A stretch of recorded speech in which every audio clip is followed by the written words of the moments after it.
На рівні лідерів ми можемо যুক্তরাষ্ট্রের president Donald Trump Ukraine, America এবং রাশিয়ার রাষ্ট্রপ্রধানদের মধ্যে একটি ত্রিপক্ষীয় বৈঠক আয়োজনের পক্ষে সমর্থন জানিয়েছেন।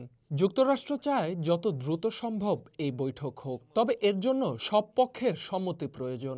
নিরাপত্তা নিশ্চয়তা নিয়ে আমরা সবাই একসঙ্গে আলোচনা ও সমন্বয় করার পর যুক্তরাষ্ট্রের প্রেসিডেন্ট রাশিয়ার সঙ্গে যোগাযোগ করেন এবং তারা সম্ভাব্য কূটনৈতিক পদক্ষেপগুলো নিয়ে আলোচনা করেন। রাশিয়া প্রথমে ইউক্রেন ও রাশিয়ার মধ্যে একটি দ্বিপাক্ষিক বৈঠকের প্রস্তাব দেয় এবং এরপর একটি ত্রিপক্ষীয় বৈঠকের কথা বলে।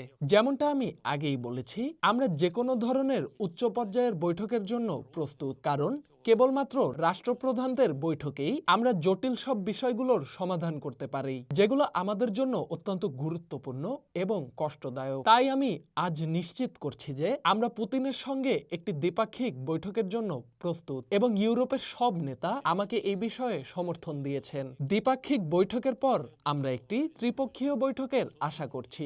দ্বিপাক্ষিক বৈঠকটি কেমন হয় তার উপরই সবকিছু নির্ভর করবে। মূলত এটাই ফলাফল। আমি মনে করি ফলাফলটি বেশ ভালো এবং স্বাভাবিক। সুতরাং আমি মনে করি কোন রকম শর্ত ছাড়াই আমাদের বসা উচিত এবং এই যুদ্ধ সমাপ্তির পথে কিভাবে আরো এগিয়ে নিয়ে যায় তা নিয়ে ভাবা উচিত। মানচিত্রে থাকা শতাংশের হিসেব নিয়ে আমি সামান্য তর্ক করেছি, কারণ রাশিয়া আমাদের কতটুকু অঞ্চল দখল করেছে তা সম্পর্কে আমি খুব ভালোভাবে ওয়াকিবহাল। তবুও আমাদের মধ্যে কোনো বিতর্ক হয়নি। এই বৈঠকটি ছিল অত্যন্ত আন্তরিক, ভালো এবং সারগর্ভ।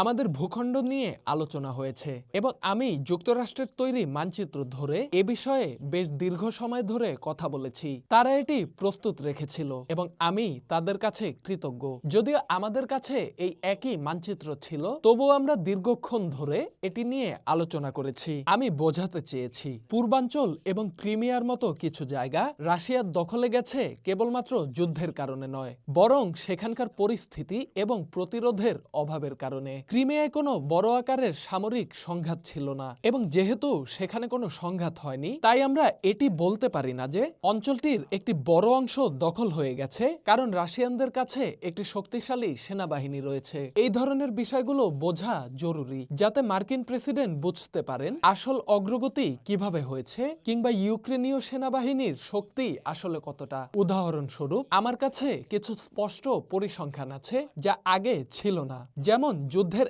1000তম দিনে রাশিয়া আমাদের ভূখণ্ডের মাত্র 1%-এরও কম দখল করেছে, কিন্তু মানুষ মনে করে এটা 20 কিংবা 18%, কিন্তু আসলে 1%-এরও কম। এই তথ্যটা ফোকাস সামান্য বদলে দেয়। আমাদের জন্য সত্য এবং বাস্তবতা হলো মূলত ফোকাস। এই তথ্য রাশিয়ান সেনাবাহিনী এবং ইউক্রেনীয় সেনাবাহিনীর মধ্যকার শক্তি ও দুর্বলতার ভারসাম্যের চিত্র ভিন্নভাবে তুলে ধরে। প্রথমবারের মতো আমি মার্কিন প্রেসিডেন্ট ও তার দলের সঙ্গে এসব খোলামেলাভাবে আলোচনা করতে পেরেছি। কোনো কাগজ থেকে পড়ে নয়, মানচিত্র দেখে নয়। আমাদের দেশের প্রতিটি বর্গ কিলোমিটার সম্পর্কে আমার গভীর বোঝাপড়া আছে, ক্ষমা করবেন, তবে এই প্রতিটি বর্গ কিলোমিটার আমাদের যোদ্ধাদের রক্তে ভেজা। আমার জন্য এটি খুবই সংবেদনশীল বিষয়। আমি এটি নিয়ে কথা বলতে চেয়েছিলাম। আমার মনে হয় প্রেসিডেন্ট ট্রাম্প এটি শুনেছেন এবং দেখেছেন।